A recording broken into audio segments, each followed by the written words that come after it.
ছোট ছোট চিংড়ি মাছ ছোটবেলায় খাল বিল থেকে ধরে এনে বেশি করে পেঁয়াজ কাঁচামরিচ দিয়ে মা আর নানু ভুনা করে দিত, সেটা খেতাম। হঠাৎ করে দেশি চিংড়ি মাছ দেখে সেই স্মৃতিচারণ হয়ে গেল। তো কাল বিলের থেকে মাছ ধরে নিয়ে এসেছিল, টাটকা মাছ। তো সেখান থেকে আমি 1 পোয়া মাছ নিয়ে নিলাম। তো সেখানে কিছু বাইলা মাছ ছিল, পুঁটি মাছ ছিল। তো আজকে সেগুলোকে হাতে মেখে ভুনা করব, তাই আপনাদের সাথে একটু শেয়ার করা। যেহেতু আমি হাতে মেখে ভুনা করব, আউট কিছু দিব না, বাটাবাটি করব না, তার জন্য এখানে কিছু জিরা আর ধনিয়া ভালো মতো গুঁড়ো করে নেওয়ার জন্য হালকাভাবে ভেজে নিলাম। এরপর এখানে মাছগুলো দিয়ে দিলাম একটা কড়াইয়ের মধ্যে।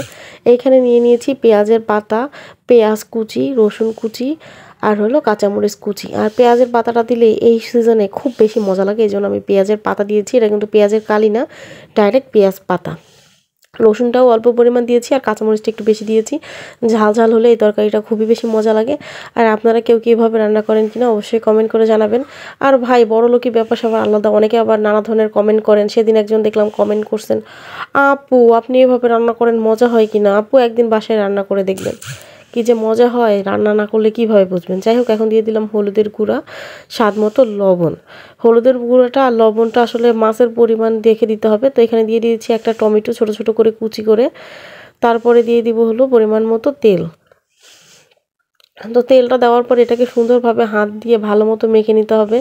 আর এমন জোরে মাখা যাবে না যাতে মাছটা আবার গলে চ্যাপ্টা হয়ে যায়। আমি হাতের আন্দাজে মানে একটু আস্তে আস্তে করে মেখে নিচ্ছি, যাতে করে আবার মাছগুলো নরম না হয়ে যায়। তো ভালো মতো মাখা হয়ে গেলে হাতে যে তেলটা লাগিয়ে গেছে সেটা আমি আবার কড়াইয়ের মধ্যে দিয়ে দিলাম। এটা আবার কেউ বললেন না এটা এরকমভাবে দেওয়ার কেছে, এরকমভাবে আমার মা খালারাও দিত, আমিও দিই। তো যাই হোক, এবার এটাকে ঢাকনা দিয়ে ঢেকে রান্না করব একদম মিডিয়াম আঁচে। তো আমি কীরকম মাছ রেখেছি সেটাও আপনাদের সাথে শেয়ার করব, দেখতেই পাচ্ছেন হালকা আঁচে রান্না করতেছি। তো বাজার থেকে যদি কখনো এরকম টাটকা চিংড়ি মাছ নিয়ে আসে অবশ্যই এভাবে রান্না করে দেখবেন, চিংড়ি মাছের অরিজিনাল স্বাদটাই পাবেন। তো এখন এখানে পানি উঠে এসেছে, ঢাকনা দেখেই বোঝা যাচ্ছে। তো ঢাকনাটা খুলে একটু দেখে নিব যে পানি ছেড়েছে কিনা। এই যে পানি ছেড়ে দিয়েছে, দেখেই বোঝা যাচ্ছে। এখন একটু খুন্তির সাহায্যে হালকা একটু নাড়াচাড়া করে দিব।